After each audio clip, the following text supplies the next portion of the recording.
The digital clock on my dashboard flashed midnight as I pulled into our driveway. Christmas Eve had officially arrived, though the holiday spirit had abandoned me somewhere between the third cardiac arrest and the fifth car accident victim at Oregon Regional. My shoulders ached after a 14-hour shift in the trauma unit, my scrubs bearing the invisible weight of other people's tragedies. I fumbled with my house key, expecting darkness. Michael was away on business until tomorrow morning, and Maya had texted earlier about heading to my parents for their annual Christmas Eve dinner. The thought of my 16-year-old daughter spending time with family had been the one bright spot in my exhausting day. When I pushed open the door, soft lamplight spilled across our living room. My breath caught in my throat. Maya lay curled on the sofa, still wearing her winter coat, her face partially hidden beneath a cascade of dark hair. Her chest rose and fell in the shallow rhythm of troubled sleep. On the coffee table sat an untouched plate of food and a container of her homemade sugar cookies, the ones she'd spent all yesterday afternoon perfecting for her grandparents. "Maya?" I whispered, kneeling beside her. Her eyelids fluttered open. For an instant, raw vulnerability flashed across her face before she attempted to cover it with a smile that didn't reach her eyes. "Hey, Mom." Her voice cracked slightly. "You're home early." "What happened, sweetheart?" I brushed the hair from her forehead, noticing the crumpled dress beneath her coat, the one she'd spent weeks choosing. The one she'd tried on for me 4 times, asking if it was nice enough for Grandma's fancy dinner. The dress was wrinkled now, its delicate fabric bearing the evidence of hours spent curled in defeat on our sofa. As she sat up, the living room light caught the faint tracks of dried tears on her cheeks. "Nothing happened," she shrugged, reaching for nonchalance and missing by miles. "I just didn't stay very long." "Maya." I took her hands in mine. They were still cold. "Please tell me." Her eyes dropped to our intertwined fingers. "Grandma said there was no room at the table." My heart stopped. "What?" There were a lot of people there. Her voice grew smaller. Neighbors, Dad's cousins, even Grandma's bridge club friends. The image formed in my mind with painful clarity. My daughter, driving herself to her grandparents' home in the car she'd only had for 3 months, proudly bearing gifts and homemade cookies, expecting to be welcomed into the warmth of family tradition. "I drove over around 6, Maya continued, the words tumbling out now. "I parked where Uncle Jack always parks, you know? And I checked my hair in the mirror about 100 times. I nodded, my throat tight. Grandma answered the door with that smile. "You know the one." Maya's fingers twitched in mine. "And she said, 'Oh, we weren't expecting you until your mother arrived.'" The familiar cold feeling spread through my chest, the one that always accompanied interactions with my mother. Helen Morgan, master of the subtle rejection disguised as practicality. "I could see everyone at the table," Maya continued. "They had the leaves in, the way they do for Thanksgiving. 26 people, Mom," I counted. There was Aunt Carla and Uncle Jack, and all their kids. There was Mrs. Peterson from next door, and Mr. and Mrs. Lambert from the bridge club. I closed my eyes, already knowing where this story ended. "Grandma told me there wasn't a chair for me." Maya's voice cracked slightly. "She said they hadn't set a place because they thought I was coming with you later. She said the guest room was full of coats, but I could wait in the kitchen if I wanted." My hands began to tremble. Aunt Carla pretended to be really interested in the potatoes. Maya swallowed hard. "So I left the gifts and cookies and said I'd see them tomorrow.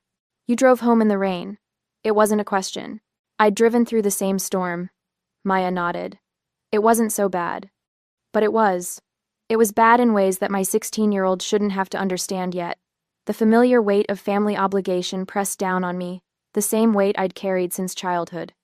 I'd spent 8 years paying the mortgage and utilities on the house my parents lived in, the house I'd purchased, when Dad lost his job and they faced foreclosure. 8 years of monthly checks accompanied by criticism about how I'd abandoned the family for my fancy nursing degree. My father's voice echoed in my memory. "You think you're better than us with your fancy degree." My sister Carla's constant refrain. "Must be nice to abandon family for education." Every family gathering laced with barbs disguised as jokes, every holiday heavy with unspoken resentment. For years I'd been the family peacekeeper, smoothing ruffled feathers, making excuses, writing checks. I'd endured it all, because that's what family did. Because walking away seemed crueler than staying. But as I helped Maya to her feet, as I gently removed the coat she'd been wearing for hours in our warm house, something shifted inside me. "They didn't run out of chairs, Mom." Maya's voice was small but steady. They just didn't want me there. My hands stopped trembling. I helped my daughter to bed, my voice steady despite the storm raging inside me. I tucked her in as if she were still a child, though her long limbs barely fit under the quilt my grandmother had made. I watched her eyelids grow heavy with the emotional exhaustion of the evening. "Never again, sweetheart," I whispered as she drifted off. "Never again." Later, I heard the front door open and close quietly. Michael's familiar footsteps crossed the living room, followed by the soft thud of his suitcase being set down. "Steph?" he called softly. I met him in the hallway, the untouched plate of food and unopened container of cookies still on the coffee table, telling a story I couldn't yet bring myself to repeat. When I finally explained what had happened, I watched shock transform his features. "They turned her away?" His voice held the disbelief of someone who had grown up in a normal family, someone who couldn't quite grasp the particular cruelty of mine. I nodded, something cold and clear crystallizing inside me. My mother's petty tyranny, my father's weak submission, my sister's jealous complicity. In the quiet of our home, with my daughter sleeping down the hall, I made a decision without speaking it aloud. The decision every parent eventually faces, the moment when compassion for others must bow to the fierce protection of your child. Some people didn't deserve second chances. Some tables weren't worth having a seat at, and some chairs were better left empty. The next morning, the manila folders lay spread across our kitchen table, an archive of 8 years of financial servitude. Michael stood behind me, his hand a steady weight on my shoulder as I traced my finger over the neat rows of numbers in my checkbook register. $1,300, I whispered, flipping through page after page of identical entries, every month for 8 years. "That's over $100,000, Steph." Michael's voice held no judgment, just the quiet calculation of a man who worked with numbers for a living. I'd risen before dawn on Christmas morning, my body clock still calibrated to hospital shifts despite the rare day off. While Maya and Michael slept, I slipped into my home office and unlocked the bottom drawer of my filing cabinet. The records I'd kept out of habit rather than intention now spread before us like evidence at a crime scene. "Look at this." I pushed a property tax statement toward Michael. "The house is solely in my name. I'm not helping them with their mortgage. There is no mortgage. I bought that house outright." Michael nodded, his jaw tightening as he scanned the document. "And these payments?" "Utilities, property tax, home insurance, maintenance." Each word felt like a stone dropping into a deep well. "I've been paying for everything, for years." The kitchen light cast harsh shadows across the growing pile of evidence. Bank statements showed regular transfers to my sister Carla for her children's private school tuition. Credit card bills detailed gifts purchased for nieces and nephews, laptops, gaming systems, designer clothes, while Maya had learned to keep her wishes modest. "Remember last Christmas?" I pulled out a credit card statement. "I bought Carla's daughter Lily that $1,000 laptop for her coding class. Maya asked for art supplies, just watercolors and decent paper." Michael's finger traced down to a handwritten note I'd made on the statement margin. Helen said Maya's request was finally reasonable. Beneath that, another folder held a stack of birthday cards from the past 5 years. Each one from my parents contained a crisp $20 bill for Maya. Each one for Carla's children contained checks for hundreds. "I should have seen it sooner," I whispered. The morning light strengthened, illuminating a small leather-bound book I'd found tucked between Maya's mattress and box spring while putting away clean sheets last month. I hadn't meant to read it then, respecting her privacy. Now, with her permission given in a sleepy morning conversation, I opened the journal to the pages she'd marked. "Grandma told everyone my art award wasn't real because my school gives them to everyone. It was the regional showcase winner, only one student from each high school. Oh. Cousin Lily's dance recital today. Everyone went. Grandma said there wasn't enough room in the car for me. Found out later they took 2 cars. Christmas at grandparents again. All the cousins got Apple Watches. I got socks. Mom looked sad but didn't say anything. I don't want to make it worse for her." The last entry, dated just 2 months ago. "Haven't told Mom about Thanksgiving dinner. She works so hard. No point making her feel bad when she can't fix Grandma anyway." My hands trembled as I closed the journal. "She's been protecting me." "While you've been protecting them," Michael said, his voice tight, "you've been paying for your own daughter's rejection." The kitchen grew quiet, except for the gentle hum of the refrigerator. Outside, a neighbor's child shouted with Christmas morning delight. Inside our home, the only gift being unwrapped was the harsh truth of years of exploitation. This isn't about one dinner, I said finally, clarity replacing the confusion that had clouded my judgment for years. It's about Maya's worth. Michael pulled out the chair beside me, his movements deliberate as he gathered the scattered papers into neat piles. You've been their safety net for years, he said quietly. They've been Maya's nightmare. The doorbell rang, startling us both. I glanced at the clock, 10:30 a.m. Sarah Williams stood on our porch, a bottle of champagne in one hand and a foil-covered dish in the other. "Merry Christmas," she called as I opened the door. "I brought brunch. Hope that's okay." Sarah, my attorney friend who'd helped me purchase my parents' house years ago, took one look at my face and set down her offerings on the entry table. "What's wrong?" An hour later, Sarah sat at our kitchen table, legal pad covered with notes, champagne forgotten. "It's straightforward," she said, tapping her pen against the property tax statements. "The house is in your name. They're essentially tenants without a formal agreement. We can file a 60-day notice to vacate." "Isn't that cruel?" The question slipped out before I could stop it, the ingrained guilt rising one last time. Sarah's eyes narrowed. "Is it cruel to stop someone from taking advantage of you? Is it cruel to protect your daughter?" Another 9. My phone buzzed with a text from Jennifer, a fellow nurse who'd canceled Christmas plans to cover my shift. "How's your day going? Better than the ER, I hope." I texted back a brief summary of the morning's discoveries. Her response came immediately. "My mother did the same to my son. Call me if you need to talk to someone who's been there." Michael's hand covered mine on the table. "I'll support whatever you decide." "I need to talk to Maya first," I said. We found her in her room, sketching by the window, morning light catching in her dark hair. The Christmas tree lights reflected in her window, casting colored shadows across her drawing. "Mom?" She looked up, sensing the weight of our presence. "What's wrong?" I sat beside her on the bed, choosing my words carefully. "We're not going to your grandparents' for New Year's." Something flickered in her eyes, relief, uncertainty, then a cautious hope. "Really?" "Really. And there are going to be other changes too." I explained as gently as I could about the house, the financial support, the decision forming in my mind. With each sentence, her shoulders relaxed incrementally, as if a burden was lifting. "Sarah's downstairs," I finished. "She's helping us draft some letters." Maya nodded slowly. "Are you sure? They're your parents." The simple question held layers of concern not for herself, but for me. Even now, she worries about my feelings, my relationships. "I'm sure," I said, the decision solidifying with each passing moment. "This isn't just about one dinner. It's about you. About us."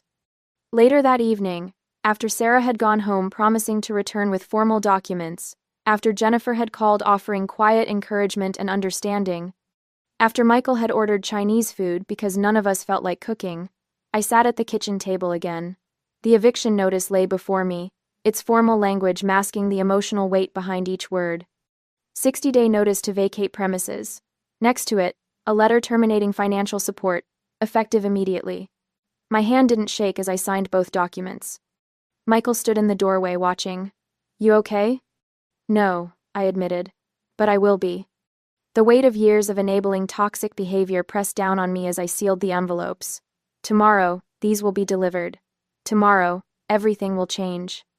I climbed the stairs slowly, exhaustion from the emotional day settling into my bones. I paused at Maya's door, finding her still awake, scrolling through her phone. "All done?" she asked. I nodded. "All done." She set down her phone, studying my face. Then, slowly, her lips curved into a genuine smile, the first I'd seen in days. "Mom," she said softly, "I've never seen you stand up to them." In that moment, in my daughter's quiet approval, I found the strength to face whatever came next. 3 days later, the eviction notice lay in torn halves on my porch, Helen standing over them with color high in her cheeks. Despite the winter chill, sweat beaded along her hairline, her finger jabbing toward me like a weapon. "This is how you repay everything we've done for you?" She waved the torn paper. "After all the sacrifices?"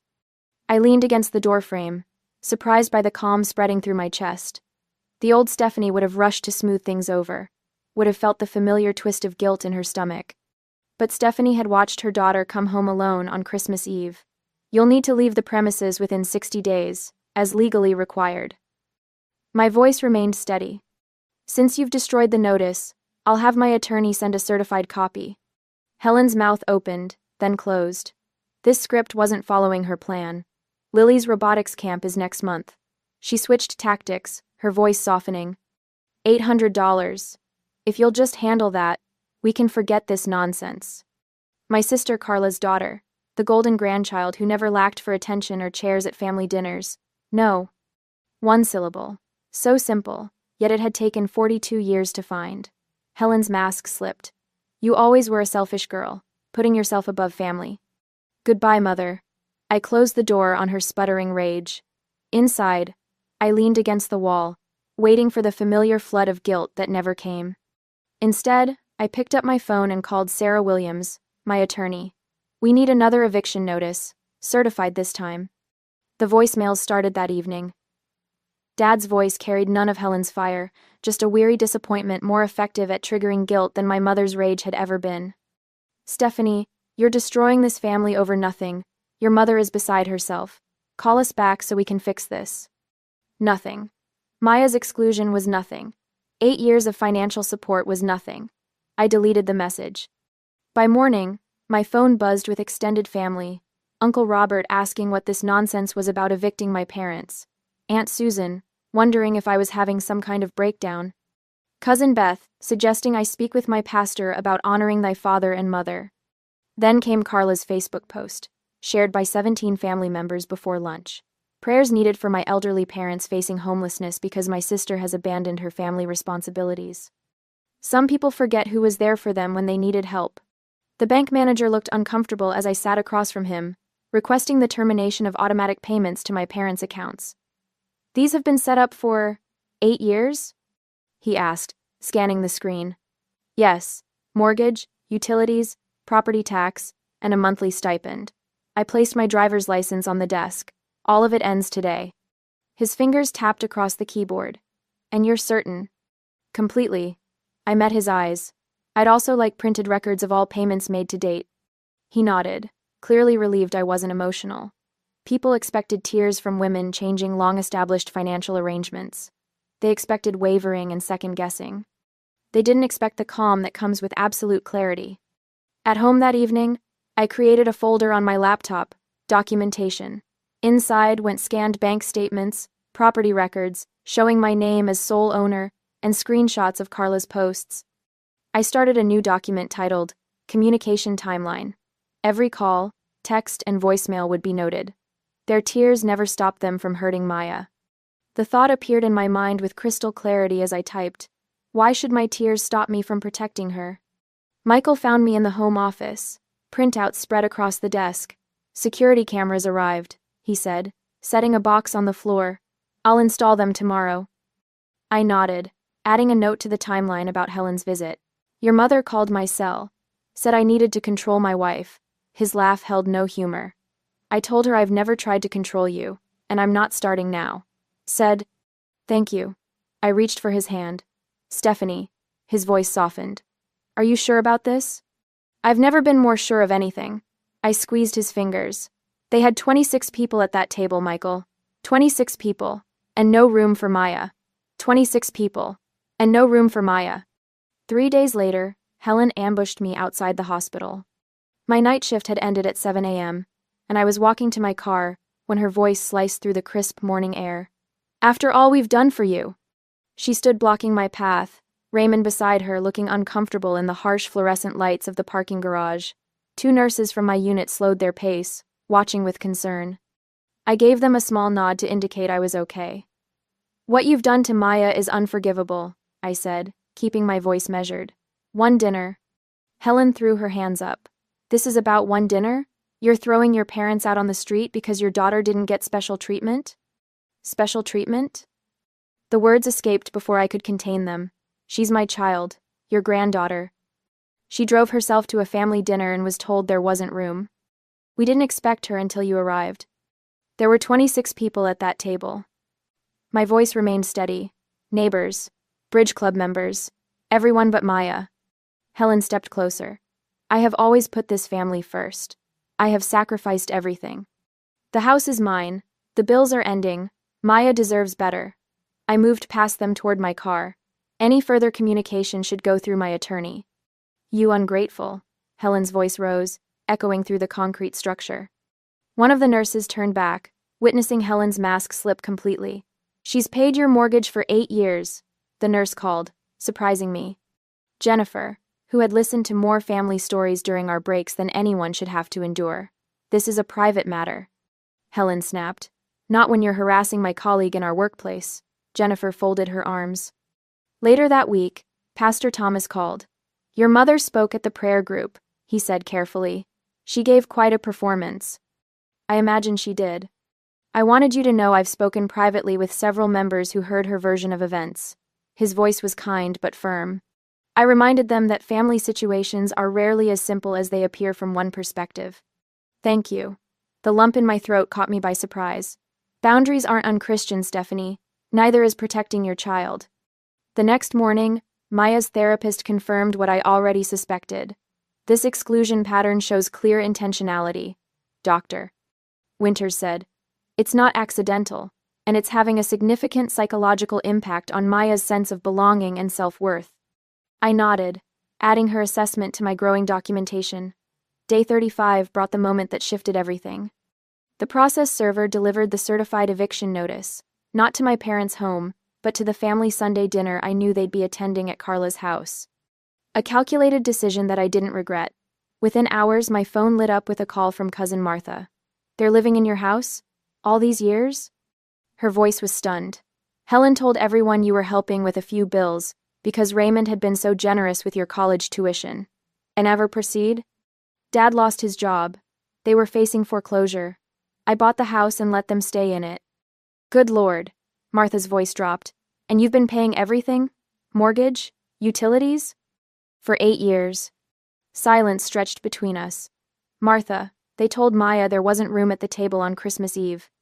26 people, including neighbors and the bridge club, but no room for my daughter. Martha's voice hardened. That sounds like Helen. The dam broke. Within days, the carefully constructed narrative Helen had built began crumbling. Extended family support evaporated as financial truths emerged. Uncle Robert stopped calling. Aunt Susan's concern shifted from my mental health to Helen's manipulation. I continued building my documentation wall. Maya's exclusion timeline spanned 5 pages. Birthday parties where she was the only grandchild not invited. Family vacations where there wasn't enough room in the car. Holiday gatherings where her gifts were noticeably smaller or absent entirely. Sarah, my attorney, reviewed the growing file with professional detachment. Let them make their choices, she advised. We document the consequences. On day 45 of the 60-day notice, I was reviewing property tax records when my phone buzzed with a text from Carla. I hadn't heard from my sister directly since the eviction notice was delivered to her Sunday dinner. We need to talk alone. I stared at the screen, detecting an unusual sincerity in those 5 words. My finger hovered over the reply button. Are you still sure about this, Mom? Maya stood in the doorway, watching me with worried eyes. I looked up at my daughter, stronger now, sleeping through the night again, laughing, returning. The weight of obligation felt lighter each day. We moved forward without the burden of their approval. Some bridges can't be unburned, I said quietly. And some shouldn't be. The coffee shop bustled with mid-morning customers, their conversations creating a protective wall of ambient noise. I arrived 20 minutes early, selecting a corner table with clear sightlines to both entrances. Michael would remain in the car, close enough to intervene if necessary, far enough away to give me space to handle this myself. I placed my phone on the table, the recording app already running beneath a seemingly innocent screensaver of Maya's senior photos. The manila folder beside it contained only a fraction of the financial documents I'd compiled, just enough evidence to make my point without revealing my full hand. Attorney Sarah's advice echoed in my mind as I rehearsed potential responses. When Carla tries to make you feel guilty, acknowledge her feelings without accepting responsibility. When she minimizes Maya's exclusion, redirect to documented facts. I straightened my spine as Carla pushed through the door, her designer purse swinging from her arm. The familiar knot formed in my stomach, the Pavlovian response to family confrontation that had controlled me for decades. I won't let guilt replace boundaries again. I whispered to myself as she approached. You look tired, Carla said by way of greeting, sliding into the seat across from me. Her critical assessment wasn't entirely wrong.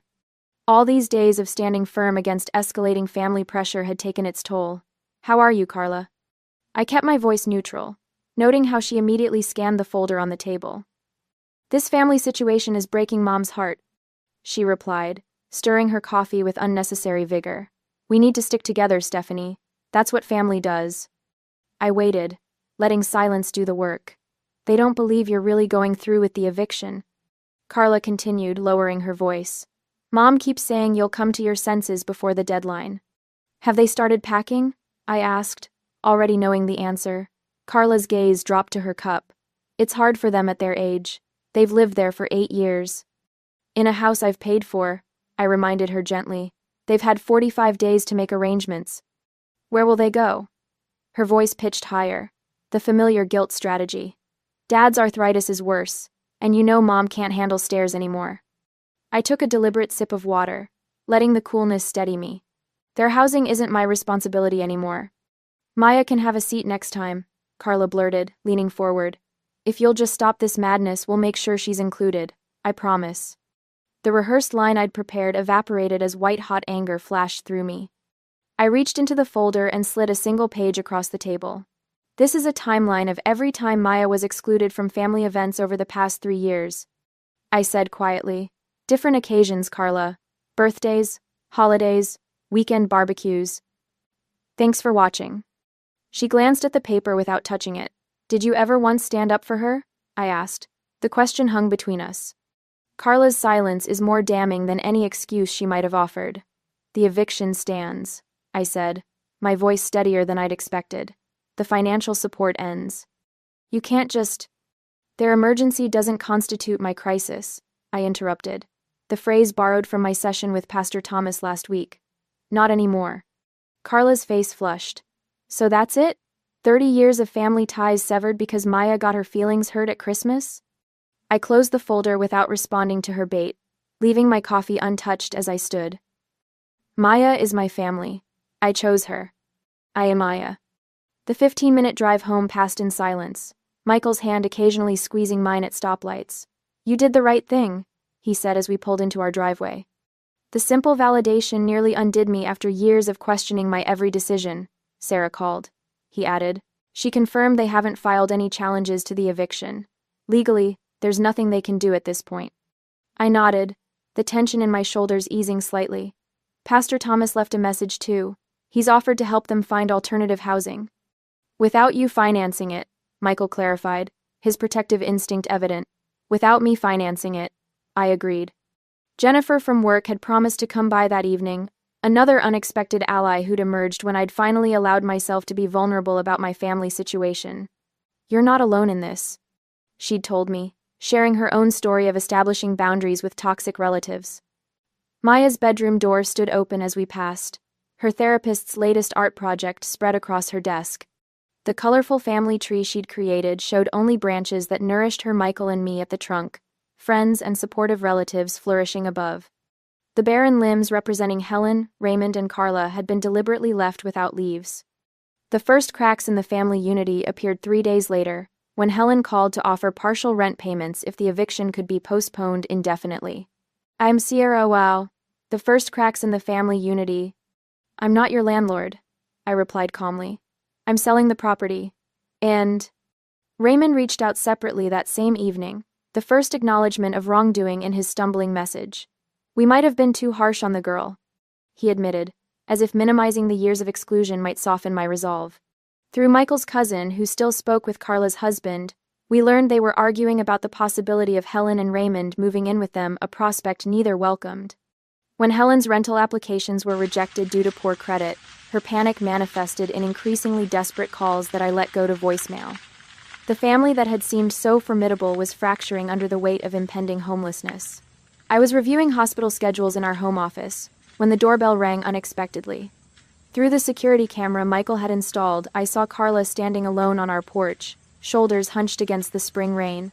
I'll handle this, I told Michael, who hovered protectively in the hallway. Carla's mascara had smudged beneath her eyes, her usual perfect appearance showing signs of strain. "We need help with the rental deposit," she said without preamble when I opened the door. "Just a loan, Stephanie. They'll pay you back." The request might have worked 2 months ago, triggering my caretaker instincts and opening my checkbook without question. "You saw them turn Maya away," I said instead, my voice quiet but firm. "You sat at that table and said nothing." Something shifted in Carla's expression, the first recognition of consequences beyond inconvenience. "I didn't think you'd actually go through with it," she whispered. "That was your choice," I replied, feeling no triumph at her distress. "This is mine." "This." She left in silence, her final attempt at manipulation falling flat against the boundary I'd established. From her window upstairs, Maya watched her aunt's departure. I found her there moments later, her expression thoughtful rather than victorious. "Are you okay, Mom?" she asked, reaching for my hand. In that moment, I realized the true measure of our healing, that my daughter now worried about my well-being as much as I worried about hers.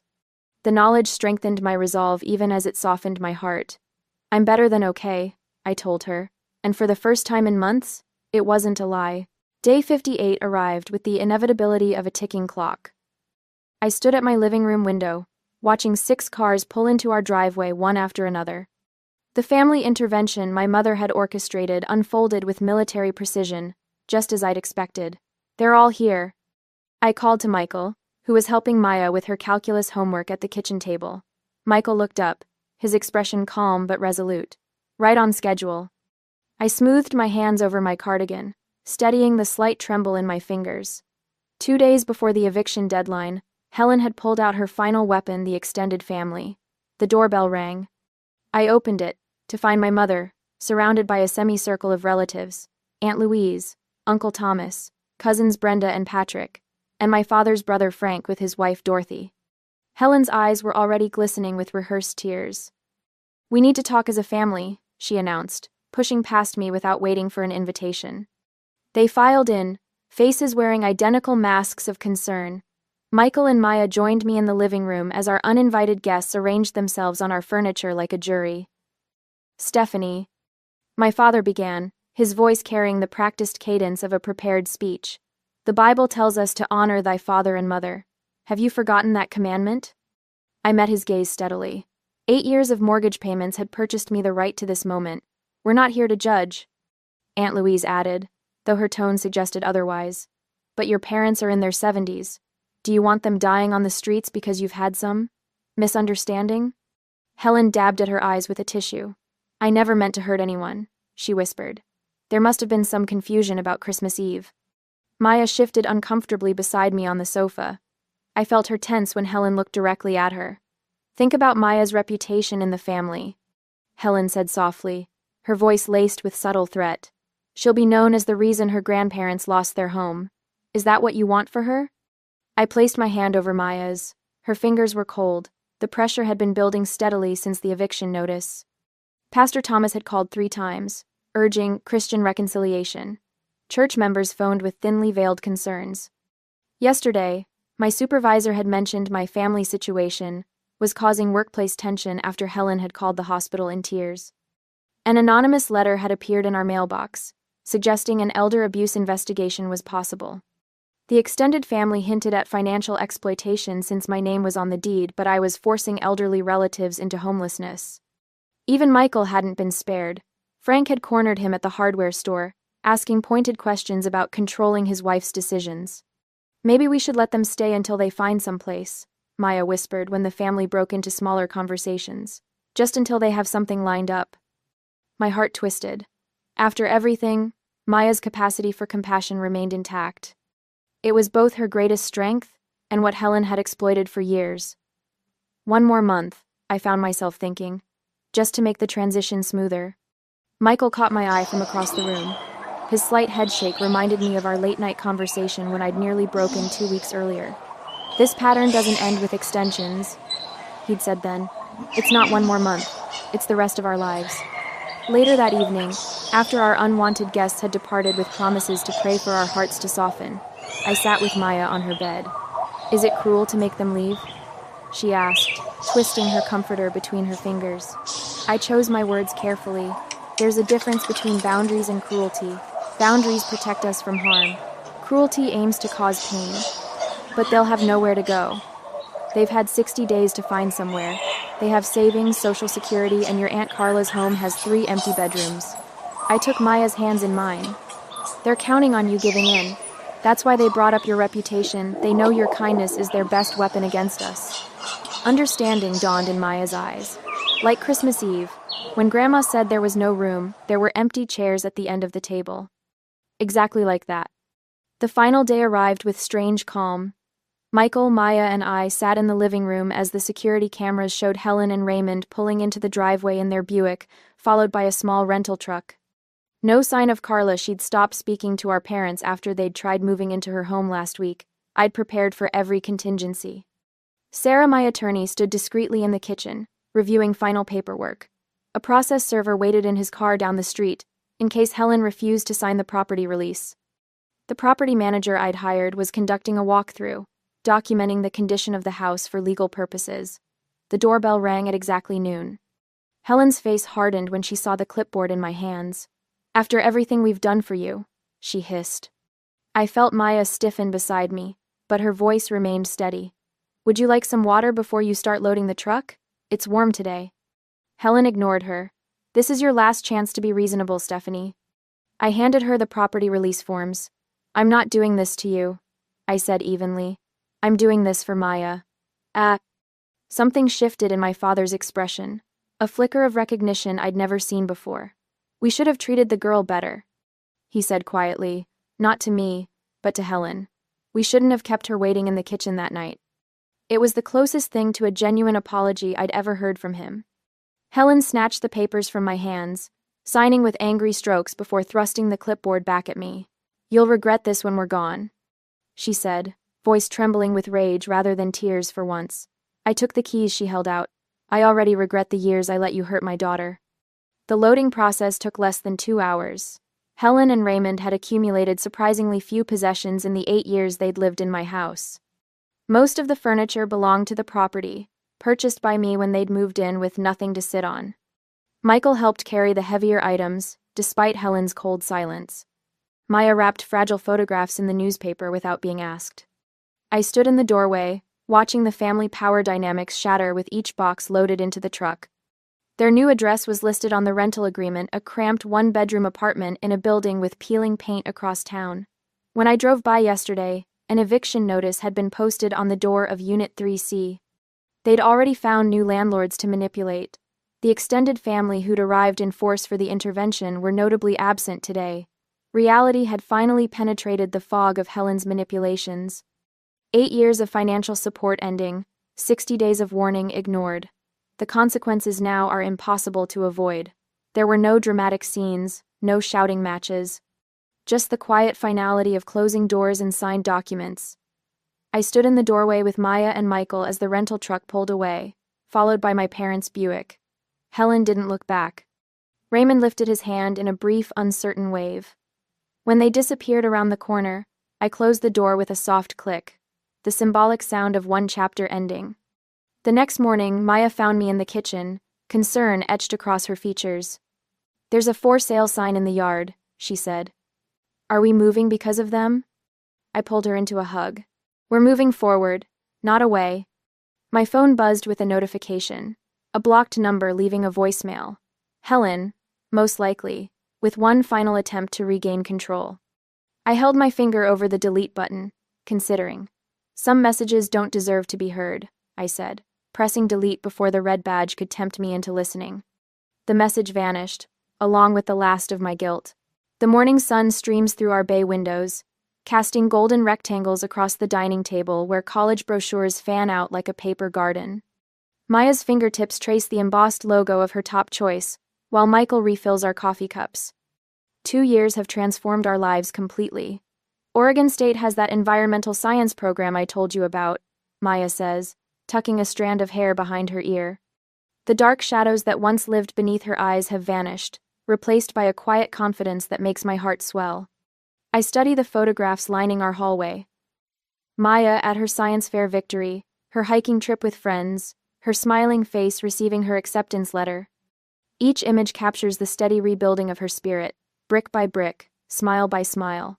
Whatever you choose, we're behind you, Michael says, his hand finding mine under the table. Our new home breathes with lightness. Friends drop by unannounced, colleagues stay for impromptu dinners, and the relatives who stood by us occupy the guest rooms during holidays.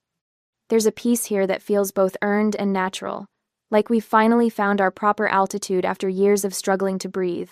The doorbell chimes. That'll be Jennifer and Dave, I say, rising to answer it. And I bet they brought those cranberry muffins, Maya calls after me, already heading to the kitchen to put on more coffee. By evening, our dining table extends to its full length, chairs borrowed from neighbors to accommodate everyone for Christmas Eve dinner. Maya moves confidently between kitchen and dining room, carrying serving dishes with an easy grace. No trace remains of the girl who once slept in her coat, waiting for me to come home and erase her pain. We need more water glasses, she announces, disappearing back into the kitchen. I pause, serving a spoon suspended above the mashed potatoes, struck by the parallel to that Christmas Eve 2 years ago. The same holiday, the same meal preparation, yet everything transformed. My mother's voice echoes faintly from the past. No room at the table. Looking around, I see every chair filled with people who genuinely want to be here. No forced politeness, no cutting remarks disguised as jokes, no performance of family without its substance, just authentic connection. No empty chairs at our table, I whisper to myself. Michael catches my eye across the room and winks, understanding the significance without explanation. The laughter rising around us sounds nothing like the strained chuckles at my parents' house. It bubbles up naturally, without agenda or edge. Later, after dishes are cleared and dessert is served, Jennifer corners me in the kitchen.